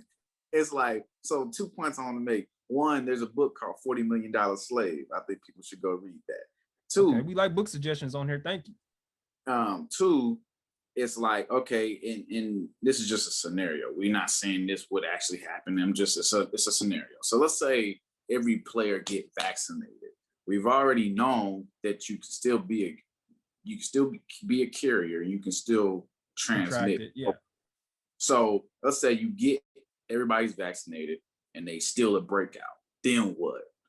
You blame? From the rules, they say that if you're vaccinated and there's a breakout, then cool, we'll deal with that accordingly. But they're more so trying to target the people that aren't getting the vaccination. That's why DeAndre Hopkins made the tweet basically saying that, well, you're telling me I got to take this shot. And, if I don't take this shot, there's a chance that I could lose out on money. Pardon me, I don't know if you guys can hear the cards out there, pardon. But yeah, so that's kind of what they're doing. Is they're basically attacking, well, I won't say attacking, but they're basically pinpointing the people who aren't vaccinated, saying, hey, there are going to be extreme ramifications if you do not get the vaccination. So, I mean, the guys that like discrimination? Again, one, the NFL is a private company. So, I mean, technically, discrimination laws don't really apply to them. I mean, granted, because if that's the case, then Kaepernick wouldn't have been in the situation he was in. If we're going to be honest, if discrimination laws apply to that, Kaepernick would have had a job by now. And he wouldn't have been ostracized for kneeling for a piece of cloth that they sing about before every game. I know that's going to piss some people off. Don't care. But, so it's one of those situations where, it's a private company and the House owns the majority share of the power here. So it's like, you're in a lose-lose situation, So it's one of those type of situations. And like I said, that's why I love the NBA and what they're doing, how the players have so much control. There's certain people that have certain, political views that think that's wrong, and they think that, these guys are spoiled brats and that the players should never have power, but hey, that's here nor there. I just hope that everyone figures this out and everyone is safe this season for all sports, because you don't never want to see someone get sick. You don't want to see anyone die, but there has to be precautions taken to take care of the people that say, hey, we did what we were supposed to do. So I get it, whether I agree with it or not, that's here nor there, but I get it. I see what's going on. Hopefully the next CBA, the players actually band together and do something versus just kind of bend over and let the owners do what they want. But until then, this is kind of their reality. So, but yeah, so next thing we're going to talk about is the NBA. Right now, it's a free agency period with the NBA. A lot of teams are changing. A lot of teams are just changing face, period, and it's crazy. You got teams like the Brooklyn Nets who got their big three with KD, James Harden, and Kyrie Irving. And now you got the Lakers who have retooled, and they got AD and Bron, but now they add Russell Westbrook to the mix. So just kind of, and can't forget my man Melo. So just kind of wanted to harp on that. What do you guys think about so far with the NBA offseason and what's going on with there? Anybody? I think. Go ahead, Cino. Go ahead, Cino. Oh. Nah, man, I think it's been interesting, man. Like, I get why the Lakers did what they did, because they looking over there and they probably thinking, we all know, like, if Brooklyn was healthy, they'd have been in the finals. Not taking away anything away from Giannis, because Giannis balled out. But Brooklyn is probably gonna be in the finals next year if they're healthy. And with the Lakers, bro, like, I get it. Like I was telling Duran the other day, I was like, bro, Bron is tired of trying to teach niggas how to play basketball, bro. Like, he wants veterans who know what they doing, who know how to make shots. It's like, I love you, Kuz. I love you, Kentavious, Caldwell Pope. But y'all gotta go, because y'all didn't show up. Because really, if you look at the Lakers when they played Phoenix, man, look at how many open threes they missed. That's one of the biggest differences in the series, man. Because if they make their open shots, man, Bron probably could have carried them past Phoenix potentially. You know what I'm saying? But dudes couldn't make open shots. Dudes couldn't step up. You got Dennis Schroeder getting 28 one game and getting 5 points the next game, but you want 120 million. He had a but game you want 120 million. We're not giving you 100. We're not giving you $120 million, bro. That's the crazy part. The fact that they offered him $84 million extension and you turned it down, bro, you're dumb. 84, you better sign that thing. I would have signed it in a heartbeat. But anyways, they out of there. Bron got some veterans, dudes that know how to play. For everybody saying, like, is this gonna work? Yes, it's gonna work. They're gonna win a lot of games in the regular season. They'll probably be the number 1 and number 2 seed. And then we just got to get to the playoffs, man, and see what happens, man. The biggest thing with the Lakers, man, is just continuity, staying healthy, playing with each other in the regular season, and get to the playoffs healthy with some type of chemistry. That's important. True. Anything you want to add, Tyus? I mean, anybody who plays with Bron, it's gonna make their life easier. You know what I'm saying? Like, I mean, look at AD when he was at New Orleans. I mean, had the backpack, and now he playing with LeBron, makes it easier for him. But I mean, people think, like, I was talking about this earlier, I think it was like a couple days ago with y'all, but the NBA wants people to think the narrative is that they all hate each other and they can't get along. Like, why would you not play with somebody who's just as good as you? You know what I'm saying? Why would you not want an MVP caliber point guard? You know what I mean? People also got to realize that they're going to adjust. All of them are not going to be able to play the same way when they were the main guy. Right. LeBron doesn't. I mean, LeBron's exceptional, but obviously, like, AD doesn't have to play the same way he did in New Orleans because he was a sole focal point. Mm-hmm. You know what I'm saying? So, I mean, it's going to work. It's just like, if you go to a pickup, you're not going to say, I don't really like that guy. I don't like the way he plays. I'm going to pick the lesser guy who's not as good just because I don't like him. Like, nigga, when you at the pickup, you're going to pick up everybody who's good and we're going to figure it out. Right. You trying to stay on the court. Yeah. Right. Nah, I mean, I agree. Lakers going to figure it out for sure.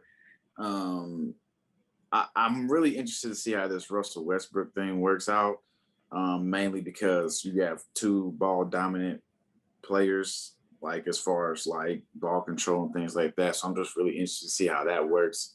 But now it was a good point from both of y'all. You know, Brian wanting vets, and then Tyson. We just gonna make this work. You know what I'm saying? We gonna make it happen. Like, so I mean, and I think another thing too is that we got a lot of dudes on the team that's hungry, like on the Lakers. You know what I'm saying? You got dogs like, Westbrook gonna give you 100% every night. We know what LeBron gonna do. We know what AD gonna do.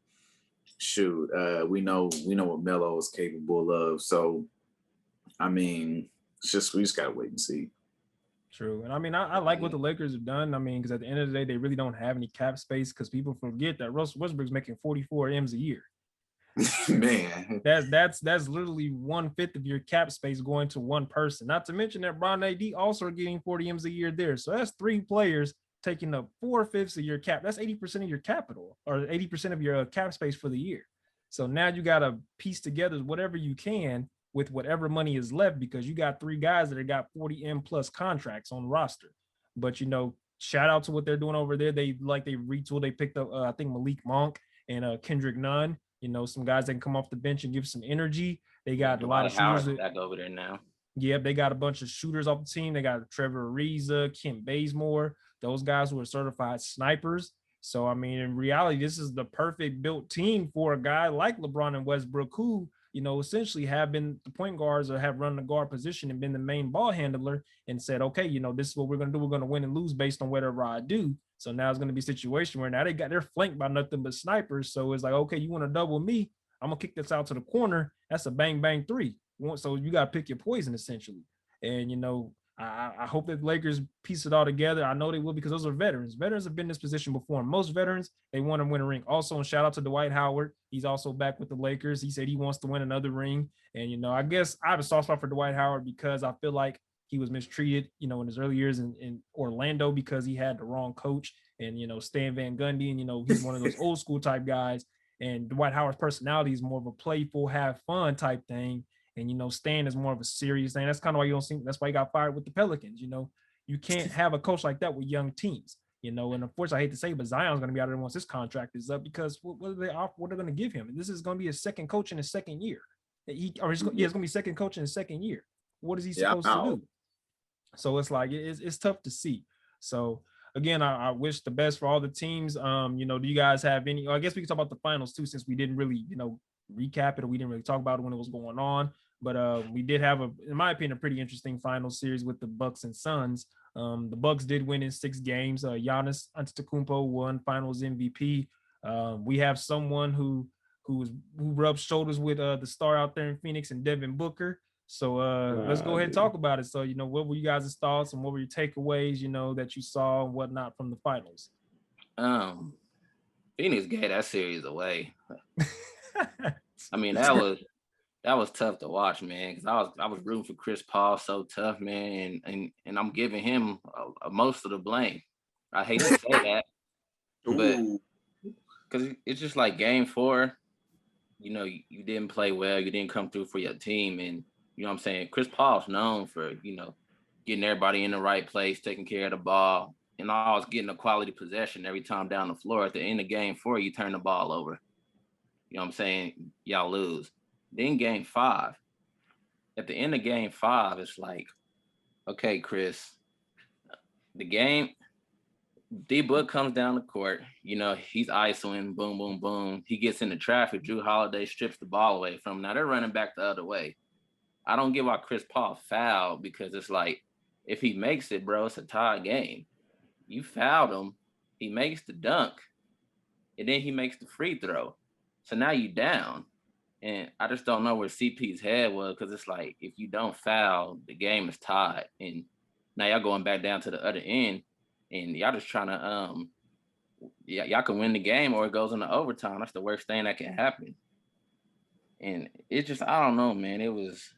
I feel like coaching too. I feel like Chris Paul and Monty Williams, this would be a great learning experience for them, because I feel like in game 6, Phoenix is down 19. He puts Campaign in the game. They come back from 19 in the third quarter. And it's like, I would have kept that lineup in there through the rest of the game, because, they was pushing the tempo. Giannis is tired. bro, they gas. Then CP kind of comes back in the game, slows the tempo down, and then Milwaukee starts getting back into the game, and I could just see it. I was like, well, Phoenix finna lose this game. They gave the series up to me, man. Like, they had that, man. Y'all up 2-0. And like I said, I'm happy for Giannis, man, but I didn't want them freaking Milwaukee Bucks to win, man. Like, shout out to Drew Holiday, though, man. I like Drew, but, man, the rest of them dudes, man, I didn't really care to see that, man. I was rooting for CP, but shout out Drew Holiday. Chris Middleton? Are we not going to act like he wasn't balling? Talk about it, 3 points. Talk about it. He was, but... I mean, they just, once they figured out that no one could guard pick and roll with him and Giannis, they just went through it every single time. Right. And then I don't get why didn't they double Giannis? Like, I get it. Monty Williams, you think DeAndre Ayton can hold him one-on-one, but you seen after 2 games that wouldn't work. But I mean, barbecue chicken. Even doubling Giannis doesn't work. I mean, he still just dunks over everyone. Like, there's really nothing you can do. You can't put a tall person on him because he's just gonna go around him. If he puts like 3 smaller people on him, he's just gonna turn around and raise his arm. I mean, he can dunk without jumping. Like, what more do you I mean, honestly, I think I like, even though I live in Phoenix and I obviously was going for them, I knew that the Bucks were a better team, in my opinion. They just had to fight a little bit harder the series before, and they had to get their legs back under them to be able to face the Phoenix. Like, if you think about it, Phoenix was chilling for a minute before that series. So they came out. Yeah, so they was chilling, but the Bucks were a better team. They played well together. They're athletic. They know how to play. So I always thought that the Bucks were generally going to be the better team. But I mean, I feel like with Phoenix though, they lost out on the opportunity because now everybody's back healthy in the West. So now you're going against the Clippers, LA, Warriors. The Warriors is back healthy. You know what I'm saying? Yeah, that was the opportunity. And I'm happy for Giannis because what I like most about him is he doesn't give a damn what anyone has to say about him. Like he said in his video, I didn't airball big shots. I didn't, you know what I'm saying? I didn't airball free throws. I didn't miss all kind of game winners. But I didn't hit the bottom before. Only way you go is up to the top. You learn from it. You know what I'm saying? And that's the difference between, I feel like, him and Ben Simmons. Like, Giannis doesn't care if he comes down to shoot 3 airballs from 3. He's gonna pull a 4th one eventually. Ben Simmons doesn't even look at it. Even if it's against most people's wants and desires, he'll do it. Yeah. And that's most people who play like that, like they end up usually being, you know, successful. Like, even though like people say what they want about Russ, he don't care, and he's still gonna go out there and get a triple double. True. He don't care what the media say. You know what I'm saying? Unless they step out of line and start talking about his family and all that, that's when he stepped in. But other than that, he don't care about that. So I mean, I knew the Bucks were a better team. I was rooting for the Suns, but you just know when there's a better team. Like, I feel like Phoenix didn't have enough weapons. Like, the Bucks were huge. Like, they had Brook Lopez, Giannis. You know what I'm saying? Chris Middleton's pretty big too. Drew Holiday is what, a 6'5" point guard. Yeah, right. I mean, they play good defense. If you're not getting, even if you get lucky and get past Drew Holiday, you got Giannis sitting down there, and then you got Brook Lopez sitting down there. So you getting past one of the best defenders, I think, the best on-ball defender in the league, to going against 2 7-footers at the rim. Right. Yeah, that's not an easy task. You're a stump amongst trees, and you know. And my takes from the finals was it was entertaining. I know a lot of people, you know, whoever you were rooting for, whether you were rooting for Giannis to get his first because he's 2-time MVP. He even said he's just a likable person. How could you not like Giannis? Like, right? You can say what you want about his game. He might not be the prettiest player or the flashiest, but nigga, he doing what needs to be done. If y'all niggas gonna stop me from dunking, I'm gonna just keep dunking. And you know, granted, that was the knock on him, is that he was nothing but run and dunk man. You know, he doesn't have skill. He can't do anything. He doesn't have a bag, which I hate. No one has stopped it yet. I hate that section of Twitter. Oh, what's his bag look like? It's like, bro, you don't need a bag to get 2-3 points. You really think about it. Michael Jordan shot 1 dribble pull-ups. Kobe shot 1 dribble pull-ups. At the elbow. The same turnaround. If they not stopping it, why would I stop? Exactly. And granted, you know, I will say that the Suns, outside of Chris Paul, are a really young team, and I think this was good for them to experience that because, you know, DeAndre Ayton, he had the task of, you know, stopping Giannis. And granted, DeAndre Ayton is younger than us. So you're asking him to stop a 2-time MVP who is going crazy this whole postseason altogether. You're asking, that's a tall He put task up a for a young 50-point guy. triple-double. That's a tall task. That is a tall task, period, for anyone. You have to be great to do that. 50-point triple-double in the finals to win. And that's why I'm like, I understand people, the whole knock was that, if Giannis, if he does this or if Giannis could do that, he would be like this and be like that. And it's like, you guys have to understand that, that's not easy what you're asking for someone like him to do. So again, shout out to the Bucks. I did want to see Book win his first one, especially at that age. He's 24, he's young. I wanted to see him, win it. And it's okay if he didn't, but at the end of the day, you're going to have situations where you learn from it. And these guys probably hopefully have more to come. Phoenix is a young team. They're rising. They just re-signed Chris Paul. So it looks like they're probably going to running it back for the most part. And so with the Bucks. The Bucks did bring back some key pieces too. So overall, it was an entertaining finals. I enjoyed it. I know a lot of people were mad because it wasn't LeBron, KD, and all them. And it's like, listen, don't get it twisted. I like Bron. He's probably he's my favorite current player. But it doesn't hurt to see other guys go out there and do the thing. And at the end, everybody go at 3 points. Yeah, we got to like you were saying. It gets to the point that we saw Steph Curry and LeBron for forever. Like 5 years straight, wasn't it? Yeah, like 5-6 years straight. We need, and if the only reason they weren't is because both of them got hurt. Right. Yeah. I always like to see other talent because if you think about it, we never got to see the Suns play because they either play late at night or they sucked. The Bucks too. So it's like, and Middleton, we knew how good he was, but we really got to see how good Middleton was. So now it's like you really have to consider him in the top 15, in the league. So I don't know. I like it because even Cameron Payne and those guys like that too. They got to showcase a lot of their talent. So it just goes to show that NBA is still talented. You know what I'm saying? Not just certain teams, certain players. You still got ballers out there. Yeah. But that's it. I just wanted to touch on sports, as the NBA and football. Looking forward to another season. Congratulations to the Milwaukee Bucks. Their first championship in 50 years, if I'm not mistaken. Kareem Abdul-Jabbar and Oscar Robertson were playing on the team last time they won the championship. So I'll just leave it at that. But all right, fellas. I think that might be it. Oh no, actually, we got one more topic. It's more music. We're not gonna stay too long. I think we're kind of closing in on 2 hours. We didn't expect it to be this long, but it was a long time no see. So I guess we can kind of just a little present for y'all. I'm gonna talk about music. So first off, has there been anything you guys listened to lately, or anything that you guys have liked to listen to lately, or anything you're looking forward to coming up soon, music wise? Donda. Oh, that yay, that yay. Anything? That's the only one I'm really excited about. Got anything? Nah, not really. Yeah. Go ahead. Oh, yeah. I'm definitely excited for Kanye's album. I think it's gonna be another good one. He's got a lot of different features on there, so I'm looking forward to hearing what he's got to put together. Really with me lately, I've been bumping a lot of I don't know how to say her last name, but y'all know Snow, R&B singer. Snow Allegra, yeah. Snow Allegra. Okay, that's what I thought it was. I didn't want to just mispronounce it. It's all right. That's my baby. It's all good. We see. She nice. Man, her beat selection is incredible because I ain't even like an R&B type dude, but man, her shit just give you that feeling. She got great beats, beautiful voice, and she be doing her thing. Agreed. Anything anybody else want to add to that? For me personally, I've been bumping, one of my favorite artists, I think. Nas.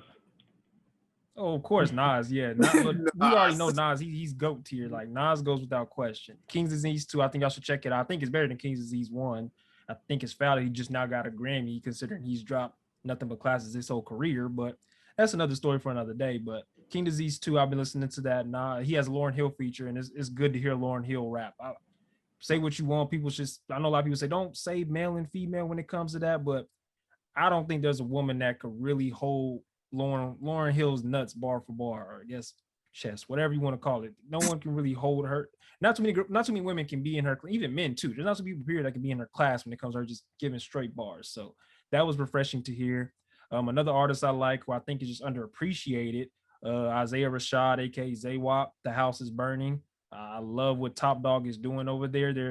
they're gearing up. I know a lot of people say, that they got SZA on the way, Schoolboy Q's on the way, so people think that Kendrick's on the way. Yeah, I appreciate them over there, them in Dreamville's, because like people think that like I understand dropping a lot of content, but like really making sure it's your identity is what makes it really good music. Like like Kendrick's and the Ye's and the Drake's, you know what I'm saying? They take forever, but like they always try to outdo the last album. It's not like I'm just trying to get some money real quick. It's like this is like stuff that's gonna lead to like people who care about their legacy. You know what I'm saying? It takes a while. Like I think people don't realize how long it takes to make good music. And a lot of these songs that people are hearing are really old. Right. It might have a few bangers on there that are new, but timeless music takes a while. Oh, of course. Now that's why, I'm kind of happy that Isaiah Rashad took some time. It's 4 years from his last album. I love it. Sun's Tirade. If y'all get a chance to check it out. People been tripping about the Donda. Take it forever, but it's like if you a Ye fan, you understand he's trying to make it even more perfect. That's all he's trying to do. Exactly. That's why I told people, like, I could tell y'all this is y'all first time around the block. Ye has only had one album to drop on time, and that was The College Dropout, his very first one. That's because it was his first album on the record label. We didn't know what to expect. But outside of that, Kanye has never dropped on the date that's been projected. So that's why people Drake is like 6 months behind.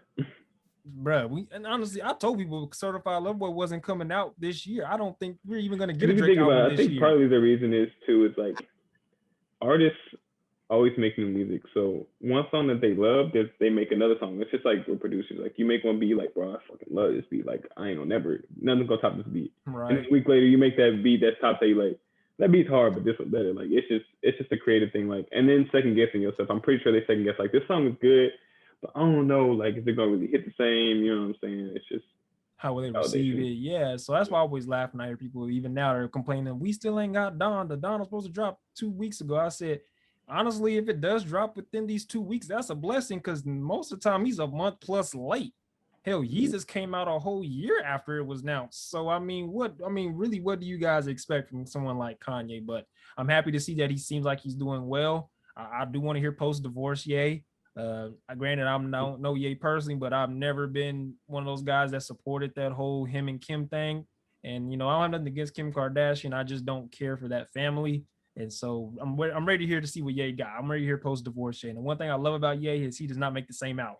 So a lot of people say, oh, well, I'm expecting to hear 808s and Heartbreaks or, My Beautiful Dark Twisted Fantasy. And it's like, yeah, you might be expecting to hear that, but I'm telling you right now, you're not going to get nothing like it because the man does not make the same album twice. That's just him. So one more thing I wanted to touch on with music. I'm sure you guys have heard of the rapper DaBaby. And we don't have to, and again, this is kind of a sensitive topic. So if you guys don't want to touch on it, we don't have to. We'll skirt on by, I'll probably just edit it out. But long story short, DaBaby was performing at Rolling Loud. And on stage, he had made some comments about the LGBTQ community, and they didn't resonate well. What did he say again? I'm not going to repeat what he said, but he said something along the lines of, he basically mentioned, he said something that had something to do with, alluding think to about monetizing. Yeah, and then he also mentioned, about he said dirty. He said something about dirty homosexuals. Long story short, somewhere in that line. I'm not going to repeat exactly what he said because I'm not the person to do that. I'm gonna say something. We can cut this part out. He's not saying it because like if you upload on YouTube and you have sensitive like topics, they can demonetize you. Yeah. And so like certain words, like if I say like rape or something like that, like they'll monetize your shit, you know what I'm saying, or like stuff like that. So that's why he was not trying to say it. Yeah, and so if you do want to go see, if you want to exactly see what he said, there's videos out there you can go look for. But long story short, he did say something that would offend the LGBTQ community, and he apologized, which I was quite surprised based on his brain. He apologized, but then he ended up retracting the apology later. But so I feel like with that whole situation, he's not bad for what he said because everyone's entitled to their own opinion, but it's the pressure that people put on higher ups with the status. Because if I was not saying I feel the same way as him, obviously I don't agree with it. But if I said on Twitter and 100 or 600 people that follow me say, then I'm not gonna blow up and be like, you know what I'm saying, like we got to cancel him. But obviously, what comes with the money and fame, you got to watch what you say. You may feel that way behind closed doors, but the best thing to do is just not say it at all. Right. And one thing I don't agree with is what he said is because some people in that position didn't get that it's not their fault. Like there's a million things that could possibly happen to put you in that position to get those things. So you can't be like, oh, you're disgusting because you did that. It's like, I mean, you don't know how that went down or what possibly could have happened. Things like this happened before people were even born. Like there's a lot of things that go into it. So I don't think he was thinking when he said it. I think he was just in the moment. And I feel like another thing is, DaBaby's one of those strong-minded people. He doesn't really care what anyone has to say about him, which is not a bad thing. I feel like everyone should be that way in a way because you don't want people to alter how you feel. But I feel like it just got a little bit worse just simply because he still has that mentality. So people are looking at him like he's a heartless soul, which people always say what they say about celebrities, but they don't know him. You know what I'm saying? You don't know what he does behind closed doors. You don't know where he you know what I'm saying? Just like rappers, they like, all he does is spend his money on jewelry. Like you don't know if he's got a rental property to be given to the poor. Like just because you don't record it or don't post it or TMZ don't say nothing don't mean they're not a good human being or doing the right thing behind closed doors. It's just you see this little clip and you judge someone off that. I guess my only thing is like, you know, if we're gonna treat this with this particular situation, we're gonna do it this way, we gotta do it across the board in all situations. So if anybody gets anything said about them offensive wise or anything bad or whatever, we gotta treat it all the same. We can't cancel somebody for this particular community, but not other communities. You know what I'm saying? If we're gonna all look at each other as equal and one, we gotta, you know what I'm saying, operate the same way. And we can't pick and choose when we want to do that. That's my only issue, my only problem with canceling people or publicly, you know, putting people to the fires. Like, but then we have other people, they issue an apology and it's just forgotten about. Oh, he cool, he apologized. But when it comes to certain situations like this, it's like, man, like, okay, like he apologized, you know what I'm saying? He learning. And there's people from that community that reached out to him, but you still got people that ain't let it go and he losing out on money. And it's like, of course, take responsibilities for your actions and what you said. But like, I just want people to just treat, you know what I'm saying, every other situation like that, any other community that's talked about bad like that. True. And I mean, for me, it was one of those things where I do think it was uncalled for. I don't know where his head was at. Granted, he said that, you know, oh, I was in the moment. And, you know, I just said some things on stage, just blurted out. I get it. We've all been caught in the moment. And I'm guilty of saying some things I don't agree with or I don't support. But I said it out of, you know, whatever state of mind I was in.